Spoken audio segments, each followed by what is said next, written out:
All right, what's going on? Nick Kirby, Clay Snowden. Clay, how you doing, buddy? Not too good, Nick. This team is frustrating as hell right now. Yeah, it is. Not been a fun couple days, but 162, we do them after all of them. So let's do it again. Votto leading off here in the bottom of the ninth. We probably should have synced. I don't know if it really matters, Clay, but I'll turn down my volume here just a bit. Hi, Mark. How you doing, buddy? Ricky. God, I love your optimism. You are a true leader of men.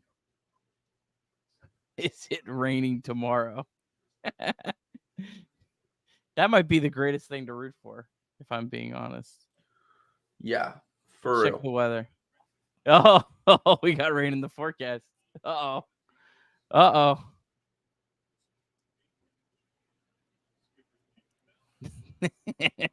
%69% chance of rain tomorrow.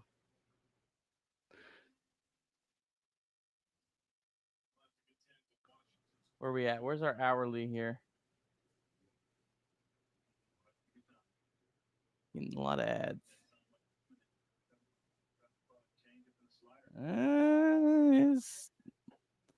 It's possible tomorrow's game gets rained out. So for those rooting for that,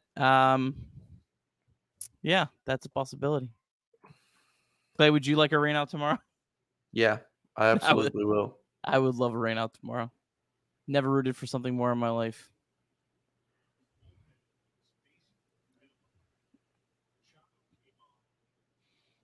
All right, I'm at a 1-1 count, Clay.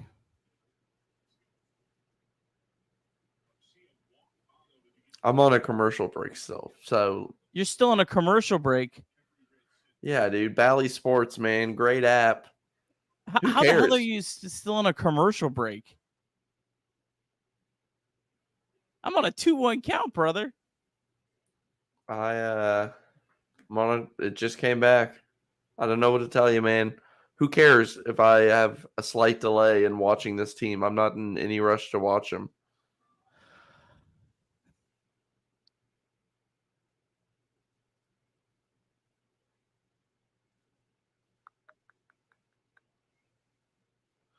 Somebody last time we did this on Thursday made fun of my hair, and it was too long. And I did actually get a haircut since then, so I'm hoping to hear nothing but positive reviews for a guy who's balding.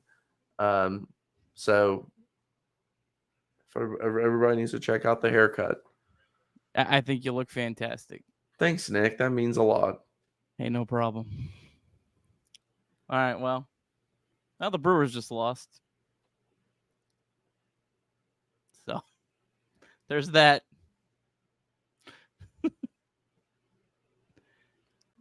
They lost the series to the Pirates. There's a lot of teams not playing well right now. Yeah, Arizona's crapping the bed too. The team the Reds are playing tomorrow is playing awful. Yeah, we'll maybe get into that a little bit when the show goes on. The Rangers just hit another. You say Shogo? I mean, obviously he would help this team, right? Yeah, the Marlins are down 6-0 to the Rangers right now. Wild. Let me put the Cubs game on so I can track that.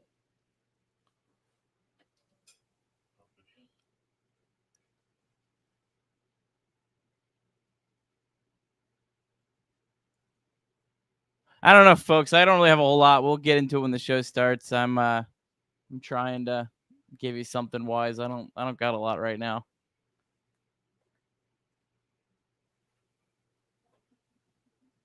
Any Jonathan India update for us, Nick? Supposed to start on Tuesday. Supposed to be back on Tuesday. So, yeah, I mean, he definitely helps his team. There's no question about that. Nice piece of hitting by Tyler. There we go. Clay, you'll see that in about 10 minutes. Tyler Stevenson rips a single. I just saw the 1-1 pitch. We'll get into Connor Phillips. Puke Weaver. I like that. We'll get into that during the show. Was scratched today. We'll talk about that.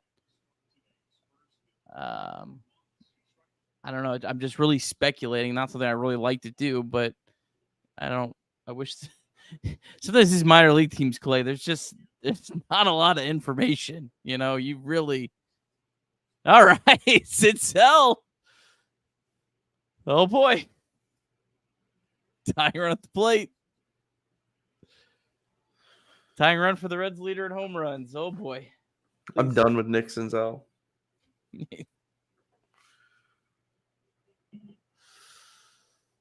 Whew. This is the third day in a row that Finnegan has pitched. So,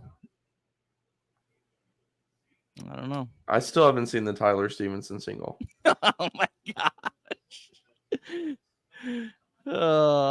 App is slow today. It's usually not this slow. There it is. Did you, refresh it or something? I don't know if I did something. I don't. Now it says it's live. Oh, man. That's a tough scene, buddy. That is a tough scene. I'll just have to watch this thing on the screen here. Look like I'm way too close.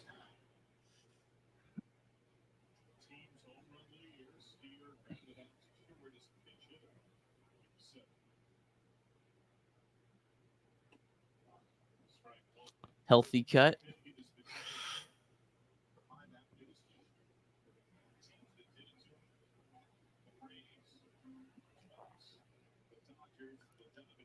Matt, appreciate that. I'm going to star that. Please bug me if we forget that. I think that's a good topic for the actual show. So we'll get that in there. Thanks for your super chat, Matt. Appreciate you. As always, my friend.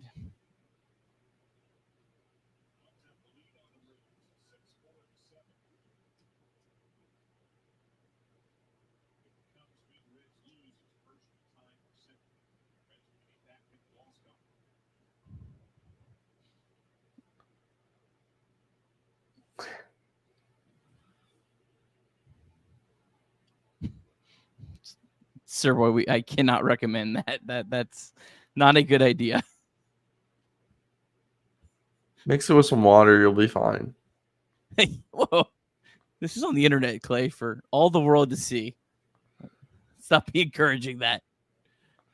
I gave out my email to everybody in the world last time, Nick, and actually got a very nice email from a listener telling me he appreciates my perspective. Oh, who's your daddy? Sir Who's your Fairchild's had daddy's a on a great roll day. today? Who's your daddy's on a roll today in the comments? Stuart Fairchild could hit a rocket to the warning track, and if he makes an out, I'm going to hear Stuart Fairchild in this chat for however godforsaken long we do this show today. Good take, Stuart.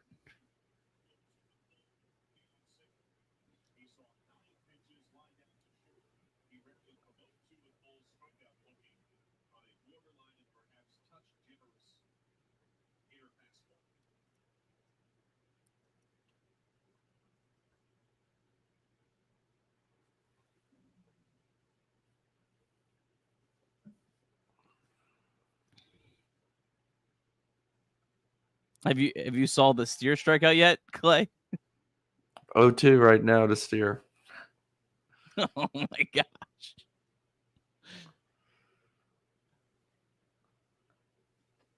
Oof.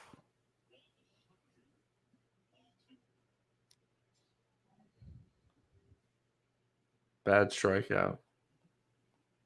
Yeah, that was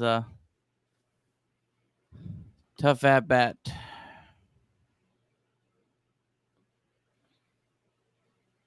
And you just got to be more focused than that. You've got to be trying to foul off that pitch. 0-2. It wasn't like it was even that close to being a ball. That's just a bad at bat. Wow.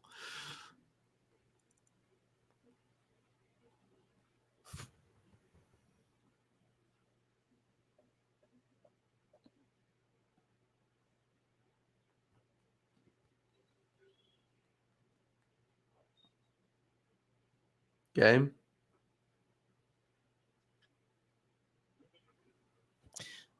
Stuart Fairchild literally hit a ball to the warning track. Oh, let's do a show.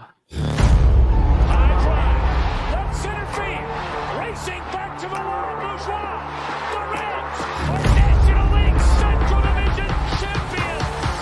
In the air, left center field. Did he? He did! He did! Reds win! Line into right field. Genius, the first run ever.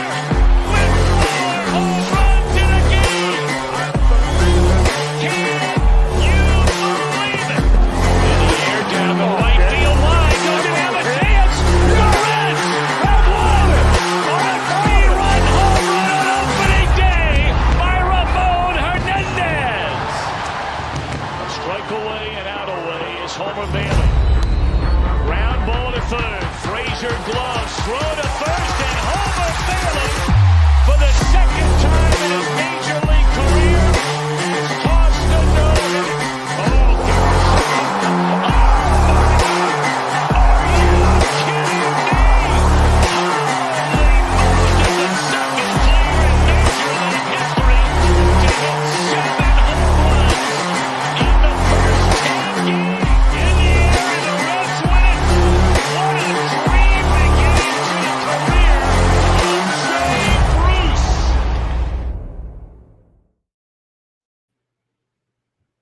All right, Nick Kirby, Clay Snowden here.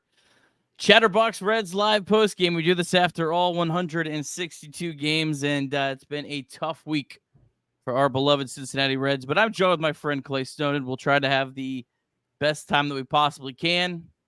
Clay, how you doing, buddy? Not good.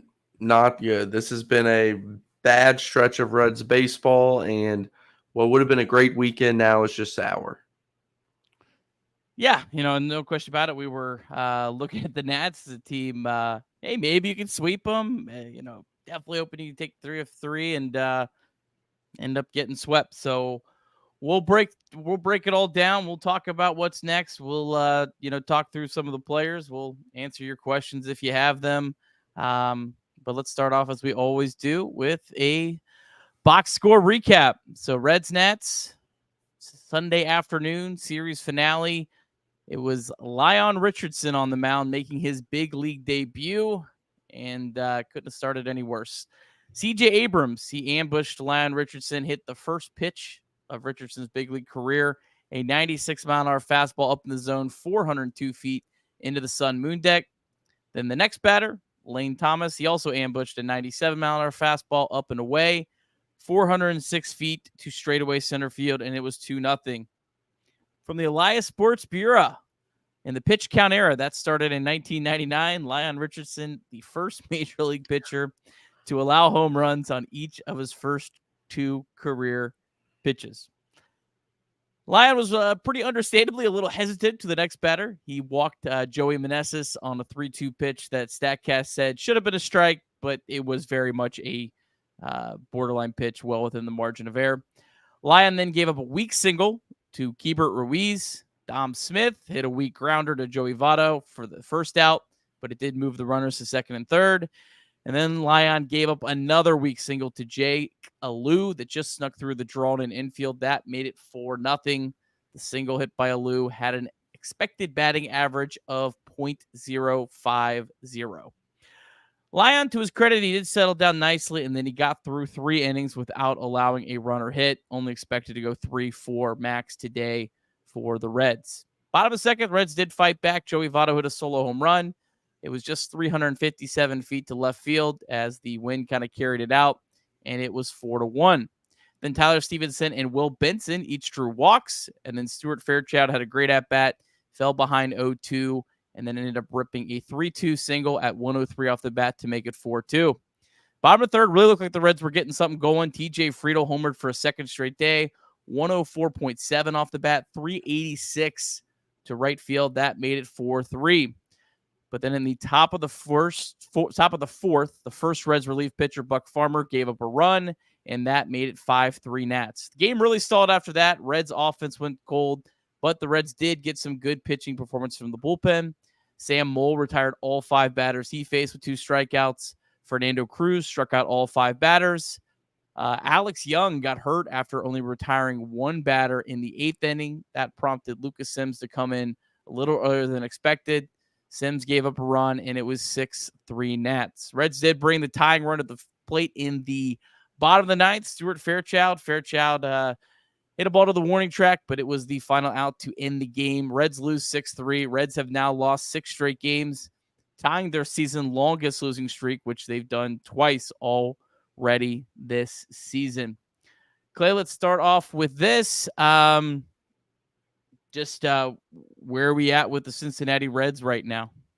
Yeah, I mean, it's just a pathetic weekend overall. You can't drop like you did in Chicago, come home to the Washington Nationals. Half the players that you've read off in these box score recaps from Washington the past 3 days are players that nobody knows. Players that you may have heard their name before. Jake Alou, like players like this, you just cannot drop 3 straight games and get swept by the Nationals. Yesterday, you had nobody pitching for Washington, and he handled the Reds. And then you come in today, and it's just more of the same. It's bad. It's been bad all weekend. It's looking like one of the low points of the season, and there's still time to turn it around, but we can't continue to keep saying that time and time again.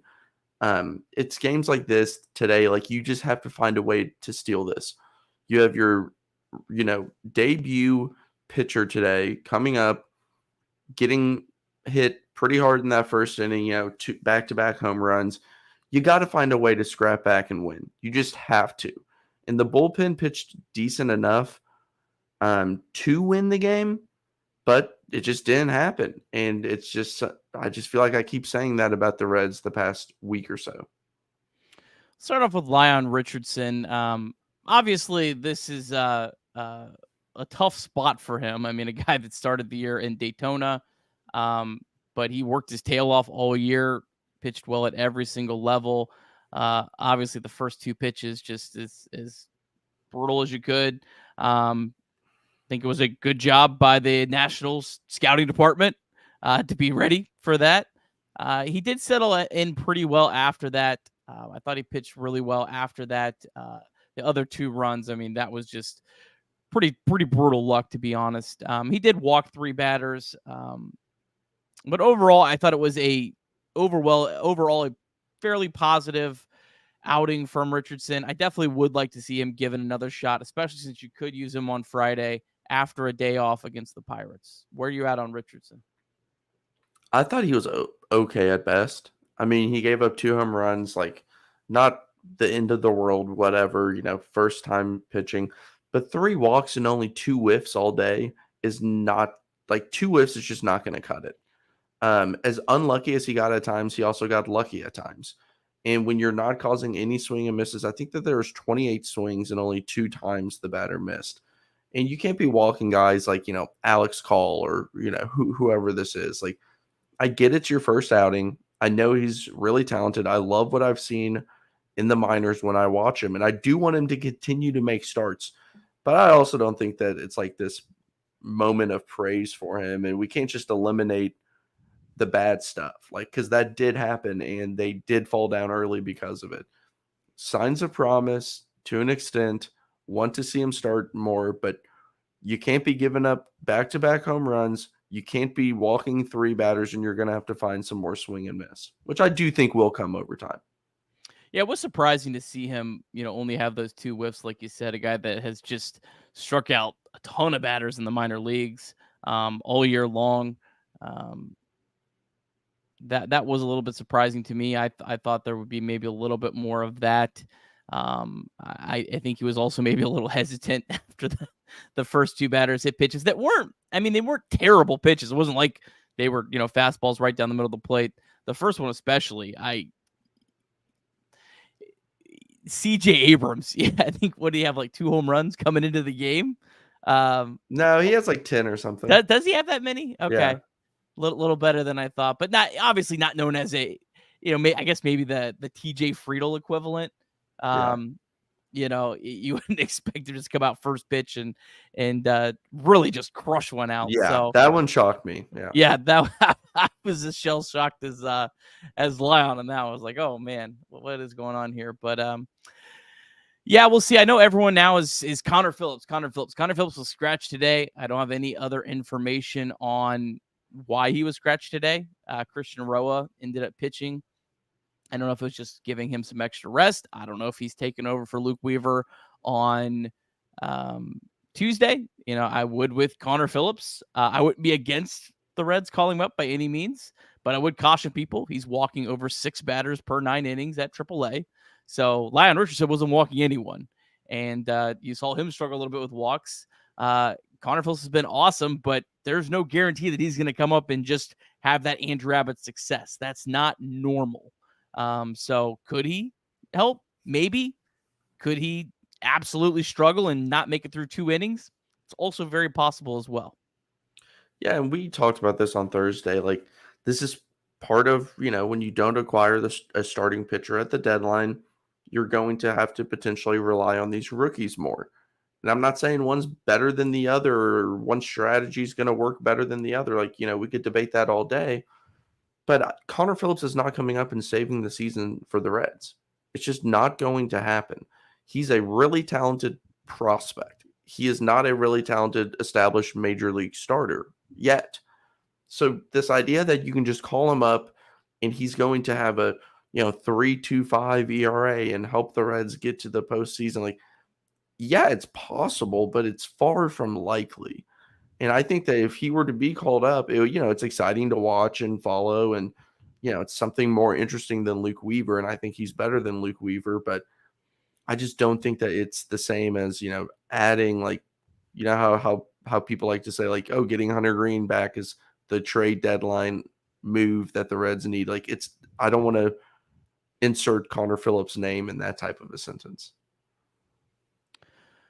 All right, couple things we wanted to get into today. The first is one of the predominant things is the Reds, because they didn't go out and get some of the trade deadline the team felt they gave up on them, and that is why they have struggled. I think that narrative is completely garbage. I don't find that to have any merit at all. The Angels went out and bought everyone. They were 0-5. Marlins, they had a nice trade deadline. I think they're 0 or 1-5. I guess if you thought that the Reds needed to go out and for sure get a starter and at all costs, no matter what it meant prospect wise, it's a great easy narrative to use right now. It fits what you're trying to sell, but I don't think there's any merit to it. These are all players that are fighting for their big league lives or trying to establish themselves as big leaguers. Like, winning is nice, but these guys are all trying to earn big league contracts, almost everyone on the roster. So I just don't see how, it's because of that's killing the vibes. I do not buy that narrative at all. Yeah, and sometimes you just want to move for a move to have something to react to. And the one move that the Reds made has turned out to be very good so far. I said it on Thursday. I'll say it again. I was on train for wanting to add a starter. How much of a difference would it actually make? Who knows? It's impossible to say. We can sit here and argue about it all day long. It doesn't make any sense to do so. You have what you have the rest of the year. You're not going to be making any trades. There's no automatic call-up that's going to flip this team switch like Ellie De La Cruz, like Matt McLean. Like, there's not that level of impact prospect that seems ready enough to do that, in my eyes. So you have what you have right now. You have a crappy division. You have the Reds playing bad baseball. You have the Cubs on a heater. And you have the Brewers, who are probably the most established, safest bet of those teams. So it's just going to come down to, can the Reds find lightning in a bottle again? And, it's probably not a great chance that they're going to have a June like they did, but we've seen it from this exact same team before. So it's not impossible. People saying the season's over. You don't get a prize for claiming the season is over early. It doesn't make you look cool or anything. I get that we're all emotional, but saying the season is over is ridiculous. There's a ton of season left. Right now is a miserable point in that season, but there's no reason to claim that it's over right now, because doing so doesn't do anything for you at all. You might as well just wait until they're officially eliminated before you do so. I was told the season was over in February, so I feel like it's been every couple of weeks the season's over. So maybe it is, maybe it's not. But I've been hearing it all year, so I don't know about that. The Marlins did lose, so the Reds are still tied for a playoff spot. Reds are playing terrible, but fortunately for the Reds, as bad as this week has been, could have been a lot worse. You could have had the Marlins play well against an American League team and have passed you, be 2 games ahead of you right now. Brewers lost again. You could be buried in the NL Central if the Brewers would have swept the Pirates, like a lot of people probably thought was a possibility.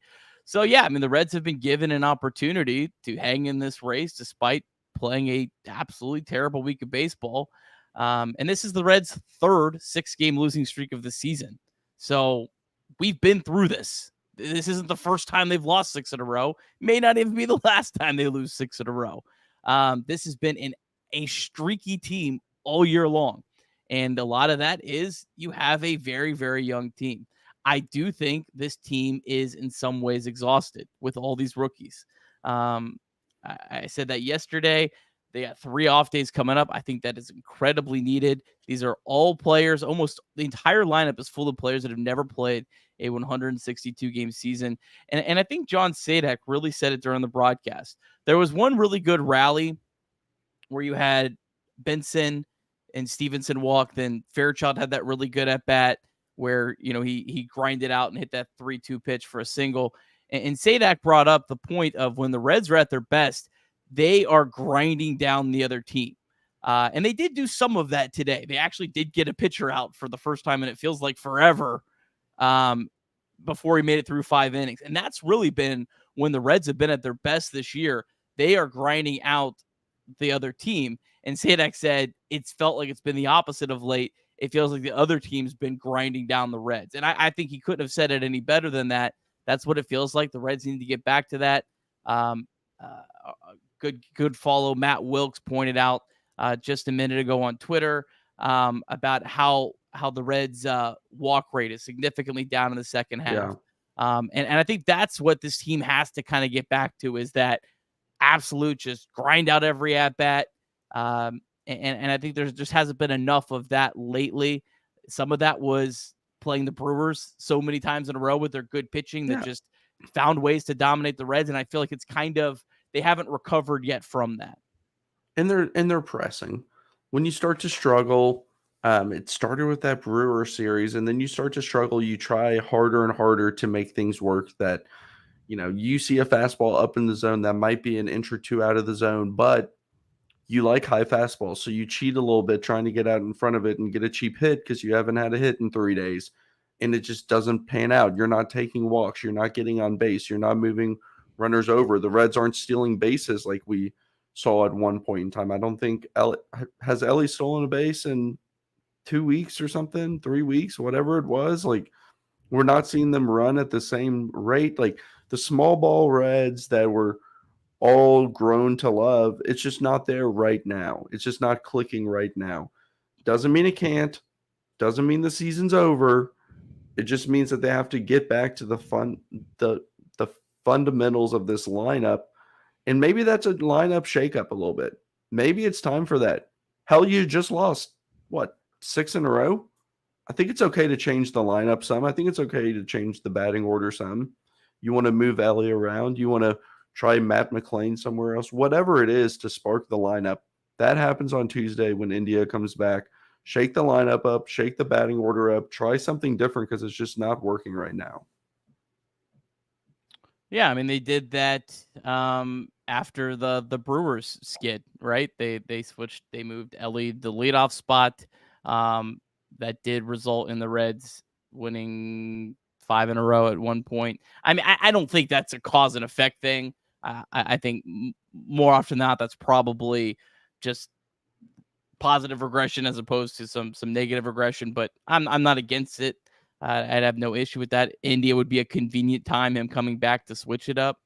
I don't think it moves the needle much, but it's worth a shot. Maybe you put guys in different spots. And like you said, as opposed to it maybe saying, well, this guy's a better hitter, him hitting here makes you adds all these runs. That's not really a thing, I don't think. But maybe you put guys in different spots and it makes them more comfortable. It stops the pressing. That could be a valuable thing. Like you maybe said. It's just a different thing. Yeah. Like the other day, I'm sitting in my office, and after 2 years of my office being the way it was, I just decided to move my desk. I decided to move my chair. I needed a new perspective. And I swear I felt much better. Like I was like, oh man, this is awesome. This is, it's something different to change routine, to get you out of your certain way of doing things, your certain routines. And maybe that sounds stupid. Maybe that's just like too much of a mental thing. I don't know. But, I'm willing to try something, especially with Ellie right now. I mean, I know that he hit a home run on Friday or whenever that was, but there's no doubt that he's struggling to an extent. I think he's still a very good player and one of the more valuable players on the team, but he is, struggling. And I know that we have a question about it. Yeah, question from Matt Golding. Appreciate Matt with the super chat. Ellie's fighting off pitches in the other batter's box, swinging at gifted balls. Do you feel like Ellie is going to gain any pitch recognition at all? I think the pitch recognition comes a lot from the minors, where if they are aiming, especially low in the zone, sometimes they miss the spots, and he could cheat on those pitches and still be successful. Low in the zone that we've seen him striking out with in the majors is a different game. That ball is dropping more, it's moving more, and they're not missing their spots as often as they do in the minors. It's just, he's 21 years old. He's going to need time to adjust. The issue is if he never does adjust, then you have a Javi Baez. You know what I mean? He's just swinging too much. Most players do adjust to an extent.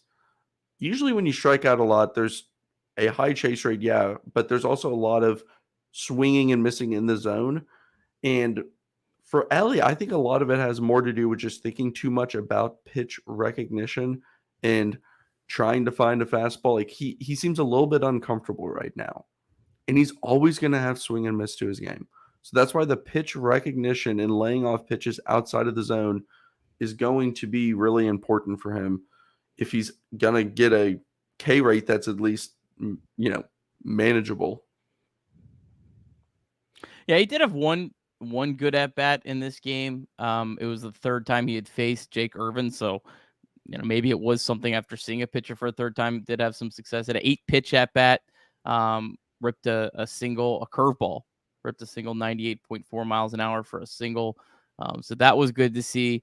I do think there has been some progress with Ellie. I know there was the rolling expected weighted on base average that our friend Resin 4 passed along on Twitter the other day. I think there's been some progress. Look, I just think it's going to be an up and down season for Ellie De La Cruz.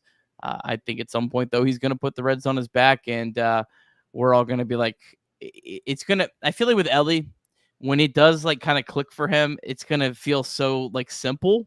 I don't think it's going to be this big, oh man, he made this huge change. I just think it's going to just happen. I do feel like at times he might be guessing a little bit too much. Mm-hmm.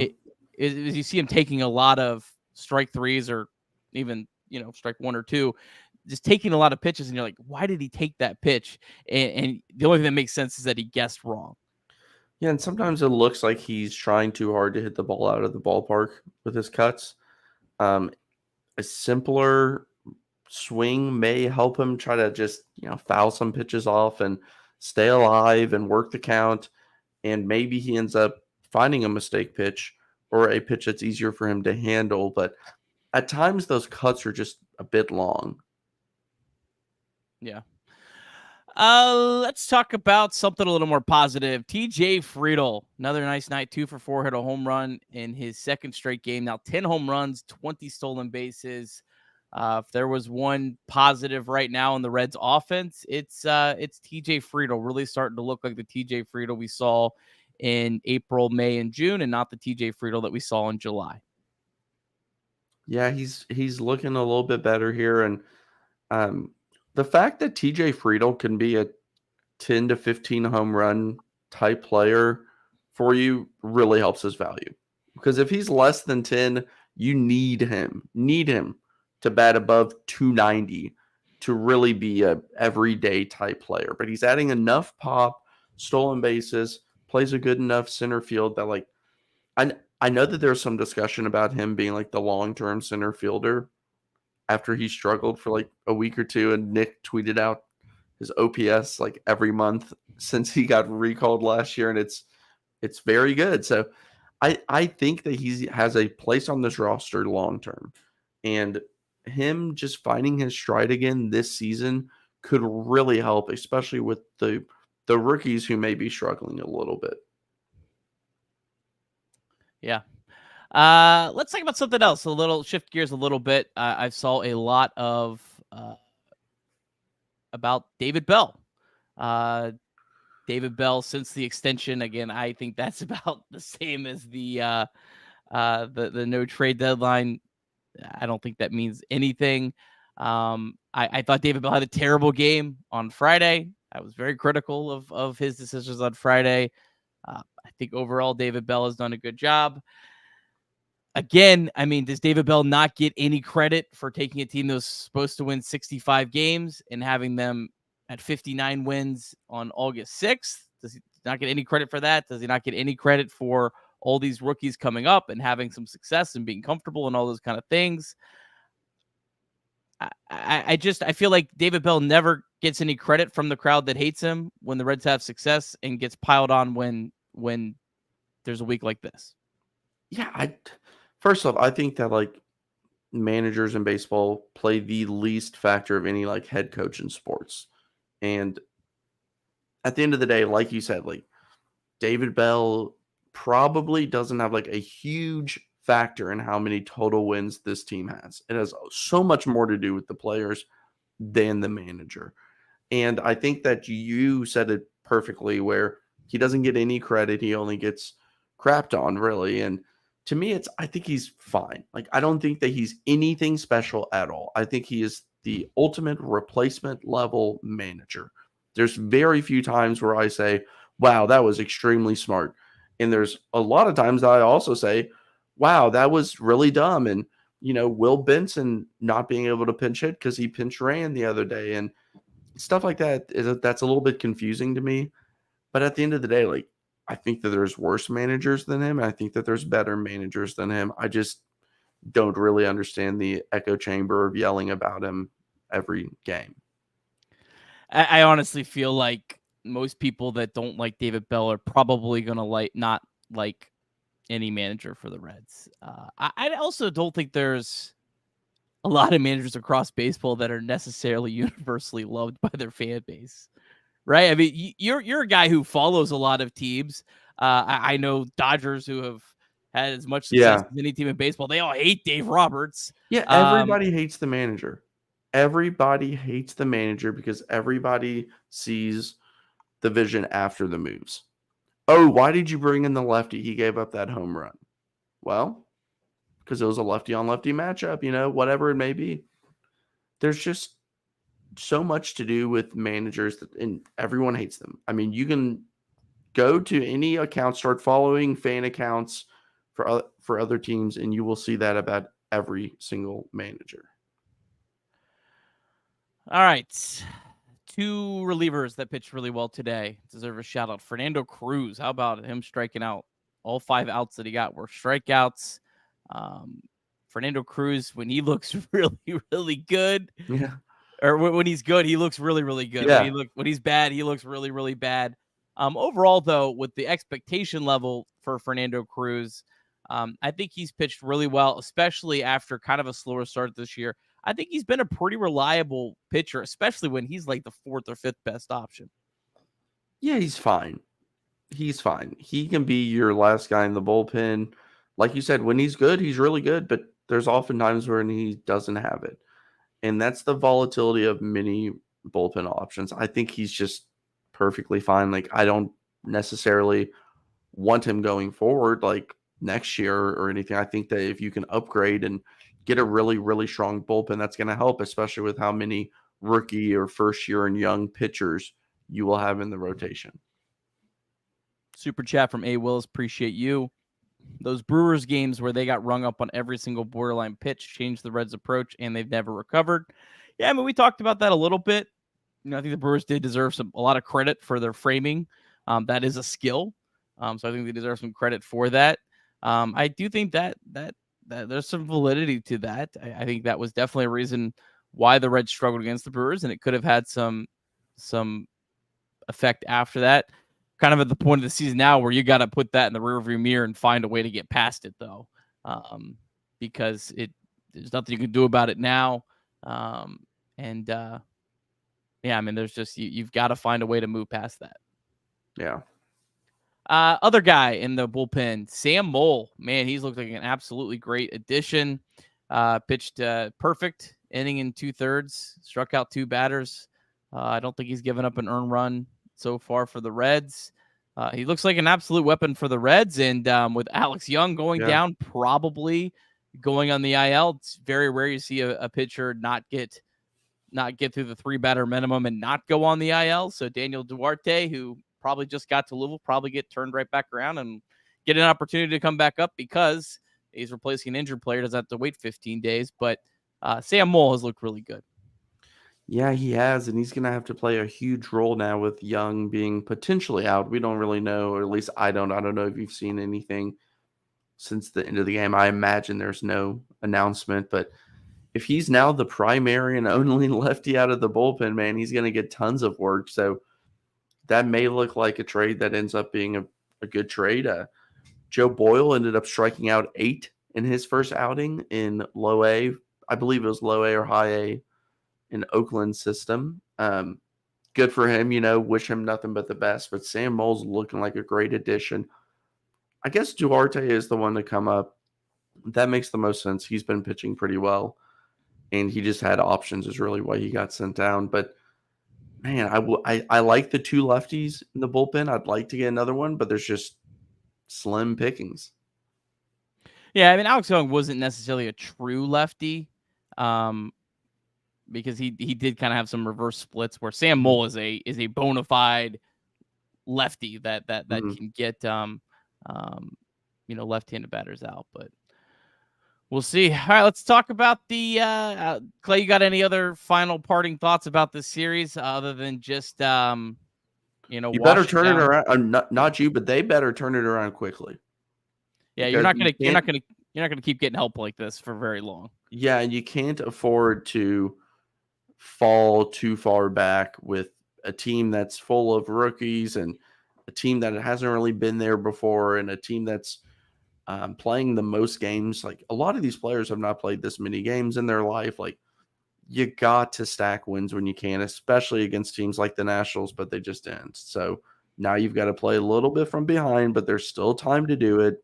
It's still possible until they're officially eliminated. It's okay to say the Reds are still in it. And I mean, I guess this is really glass full, but this isn't like 2021 where it happened at the end of the year. Like, at least it's the stretch is happening right now where you do have some time to recover from it. All right, let's talk about the next series. So the Reds will be going up against the Miami Marlins, who have lost. They are 5-16 since the All-Star break, so they are not playing well as well. The Reds currently have a half-game lead on the Miami Marlins for the second wild card spot, which the Reds now share with the Cubs. So other teams are creeping up as well in that race, but this is all of a sudden a huge series. Reds still in the NL Central race, a game and a half back, which is essentially 2 games back. But the wild card might honestly end up being, depending on what the Brewers do the rest of the way, the Reds' best path at this point. So this is a huge series. Clay, what do you know about the Marlins before we get into the pitching matchup? Marlins are a pretty weird team. Jazz just got hurt last night. What's new? He's always injured. They got Jake Berger at the deadline. He's had a couple of home runs. That's a guy to keep an eye on. He has some crazy pop, but he's just not. He doesn't really offer much else besides home run power. I don't think like the first matchup with Brandon Williamson, a lefty on the mound, like I think that he might be okay in that game. The Marlins don't have like somebody that I'm like terrified of. Brian De La Cruz is a good outfielder, kind of a guy to keep an eye on. But yeah, the Marlins are kind of like the Reds in terms of just like, there's some good players on their team, and there's some players that should be playing better. Yeah, the Marlins are a team that I believe has struggled quite a bit against left-handed pitching this season. No, they're a team that crushes left-handed pitching. I got it backwards, so actually not a good matchup. But I'm not scared of the matchup personally. Yeah, it's weird that they've had so much success because they have 3 players that are platooned, and their backups are not necessarily guys that scare you like John Birdie or Yuri Gurriel, who's had a pretty terrible year, at least last time I had checked. But so the Reds they'll be going up against Yuri Perez. This is not necessarily a gift. Perez was shut down. Basically, the Marlins' plan here was to limit his innings so he could pitch the entire year. So they optioned him back to the minors on July 7th, and he had been dominant in his time in the big leagues. 2.36 ERA. But as a story in the Miami newspaper indicated, he gave up 6 runs in 1 outing. So if you take that away, he had a 1.36 ERA. So he was really, really dominant. But again, Marlins optioned him back down on July 7th to monitor his innings. He's only pitched twice since then, and it was for Double-A. In those 2 starts, I don't think you should make too much out of it, but he did have a 7.94 ERA.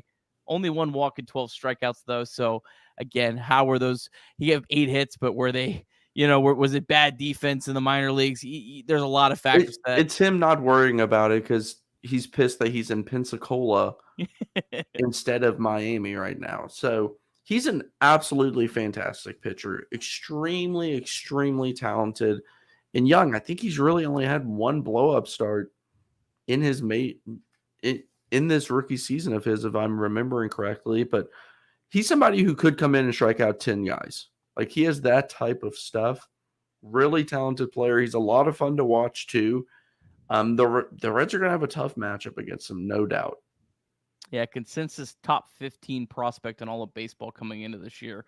Baseball America actually had him at number 7. So a lot of talent. His first start in the big leagues seems like a million years ago, but was actually against the Cincinnati Reds down in Miami. He went 4 2/3 innings, 4 hits, 2 earned runs, 2 home runs allowed. The home I runs think one was to Tyler Stevenson. Yep, one was to Tyler Stevenson. The other was to Jake Fraley, unfortunately. But for the Reds, it'll be Brandon Williamson. Williamson had been pitching really, really well. He gone 8 straight starts, nearly 2 months without allowing more than 3 earned runs in a start before that last start against the Cubs, which was actually the Reds' only win of that series. He went 4 1/3, gave up 5 earned runs in that game. Last 5 starts overall for Williamson, though, he's got a 3.60 ERA, and Williamson has not faced the Marlins yet. So big series for the Reds, a team that they're in direct competition right now for a playoff spot. The rest of the series will be, we think, Luke Weaver on Tuesday. It's listed as Luke Weaver. But again, with Connor Phillips being scratched today, have not heard if there's anything to that, or if they're just pushing him back, or if maybe he's an option for Tuesday or whatnot. And then Graham Ashcraft is lined up on Wednesday, the day game. The Marlins have not announced, at least last time I checked, their starters for Tuesday and Wednesday. Fangraphs projects it'll be Braxton Garrett on Tuesday and Johnny Cueto on Wednesday. All right, want to get us some Reds minor leagues, Clay? Let's do it. All right. All right, Reds minor league update presented by Betfred Sportsbook. All right, so the Louisville Bats, they won on a walk-off single from Johnny Pareda. Christian Roa, interesting start for him today. Of course, he was pitching for Connor Phillips, who was supposed to start. Did go 5 innings, only gave up 1 hit and 1 run, but walked 5, struck out 6. Casey Legumina pitched in this game. He pitched a scoreless inning, did give up 2 hits, but no walks, 1 strikeout. Interesting to see. I believe he's still on his rehab assignment. Be interesting to see if the Reds decide to option him down or call him up. He's definitely been an option. Novi Marte was used as a pinch runner, but didn't get an at-bat. Jose Barrera was 0 for 3. Clay, any thoughts on the Louisville Bats? Anyone down there at the moment? No, not really. They won 6 straight, so they swept Omaha, which is pretty fun to see. Alejo Lopez is doing all right. He's still hanging around, so we love to see that as well. I heard on the broadcast yesterday that he had a 35-game on-base streak. Yeah, man, he's been good this year, just like he was 2 years ago, whatever it was. And Jose Barrero has hit some nukes the past few days, so good for him as well. Yeah. Chattanooga, they lost 6-3 to Tennessee. Reese Hines was 2 for 3 with a walk. Blake Dunn was 0 for 2 with a walk, but good to see him back and actually got hit in the head last night. I don't know if anyone saw the video. Really scary, but he was back in the lineup today. So that was good to see. Dayton Dragons, they won 7-2 over Beloit. Edwin Arroyo's out of the lineup, but Austin Hendrick did hit a home run, his 9th. And then Daytona is just getting underway against St. Lucie. No score in the second. Is that no? I guess it's not going to be on MILB TV. It's not at St. Lucie, right? Yeah, it's a home game for that. That Austin Hendrick home run was cranked. I mean, that thing left it. If you find the video of it, that thing went a million miles. It was awesome. Yeah, that was a good one. Any other final thoughts on Reds minor leagues? Anyone you're kind of watching right now? No, I typically try to just hunt certain pitchers and watch them and look at the scoreboards or box scores and say, oh, this player had 2 at bats with a double and a home run. I'll go watch them. So I've been keeping an eye on Reese Hines, who homered last night again. I think yesterday he had 2 home runs and 2 doubles. They played a doubleheader. Or was that 2 days ago? Whenever that was, my days are running together. Yes, yesterday he had two homers and 2 doubles yesterday. So he's been playing really well. He's still only 23 years old, 22 years old, something like that. So good for him. Still need to see some work from him, but excited to go to and watch him in Louisville next year, maybe even at the very end of this year. Yeah. All right. Well, that's all I got. Thanks everyone for hanging in. Rough week for the Redlegs, but hopefully good times are coming. This team's found a way to bounce back all year. Let's see if they can do it again. Thanks again, Clay, for filling in 2 days. Thanks, Shay, for filling in as well. Appreciate you. Trace is supposed to be back tomorrow, so if we do get a game, it's not rained out. Me and Trace will be back to grinding these games out and seeing if the Reds can turn the ship around. So I'll have a fantastic Sunday. Make sure you check out Chatterbox Sports on YouTube and you're subscribed so you don't miss out on all the content we provide. And then Chatterbox Reds available everywhere that you get podcasts. Have a great Sunday.